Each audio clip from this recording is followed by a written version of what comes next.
അപ്പോൾ ഈ emergency pill എപ്പോഴാണ് കഴിക്കേണ്ടത്? ഓക്കെ, എമർജൻസി പില്ല് കഴിക്കേണ്ടത് പ്രൊട്ടക്ഷൻ ഇല്ലാതെ ബന്ധപ്പെട്ടതിന് ശേഷം ആസ് ഏർലി ആസ് പോസിബിൾ, അതായത് എത്രയും നേരത്തെ 24 മണിക്കൂറിനകം കഴിക്കാൻ പറ്റുവാണെങ്കിൽ അത് ഏറ്റവും നല്ലത്. കാരണം എഫക്റ്റീവ്നെസ് ഏറ്റവും കൂടുതൽ എത്രയും നേരത്തെയാണ്.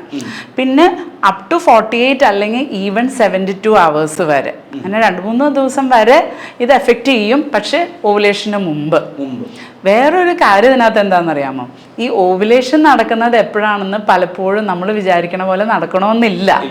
പലപ്പോഴും നമ്മൾ വിചാരിക്കും 14-ാം ദിവസമാണെന്ന്, അല്ലേ? പക്ഷേ പീരിയഡ്സ് നേരത്തെ വരുന്നവർക്ക് അത് 12-ാം ദിവസം ആവാം, 10-ാം ദിവസം ആവാം.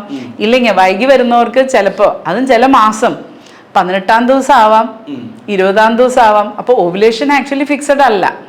അപ്പൊ അതും ഒരു കാര്യമാണ്. സ്ട്രെസ് ഫാക്ടേഴ്സ് ഉണ്ടെങ്കിലും ഈ ഓവുലേഷൻ ഉണ്ടെങ്കിൽ ഓവുലേഷൻ മാറാം, PCOD ഉണ്ടെങ്കിൽ ഓവുലേഷൻ മാറാം. അപ്പൊ ഓവുലേഷൻ നിങ്ങൾ തിരിച്ചറിയണമെന്നുണ്ടെങ്കിൽ പിന്നെ അത് ട്രാക്ക് ചെയ്യണം. അപ്പം അതിനകത്ത് ഈ എമർജൻസി കോൺട്രസെപ്റ്റീവ് അതുകൊണ്ടാണ് അത് സ്ഥിരമായിട്ട് ഉപയോഗിക്കരുതെന്ന് പറയുന്നത്. ഇത് പലപ്പോഴും വർക്ക് ആവില്ല. അതിന്റെ ഫെയിലിയർ റേറ്റ് ഭയങ്കര ഹൈ ആ. ഇത് കറക്റ്റായിട്ട് കഴിച്ചില്ലെങ്കിൽ ഭയങ്കര ഹൈ ആണ് ആക്ച്വലി ഇതിന്റെ ഫെയിലിയർ റേറ്റ്. അപ്പോൾ ഫെയിലിയർ റേറ്റ് ഒരു സൈഡിൽ, സൈഡ് എഫക്ട്സ് എന്തൊക്കെയാണ് ഇതിന്റെ?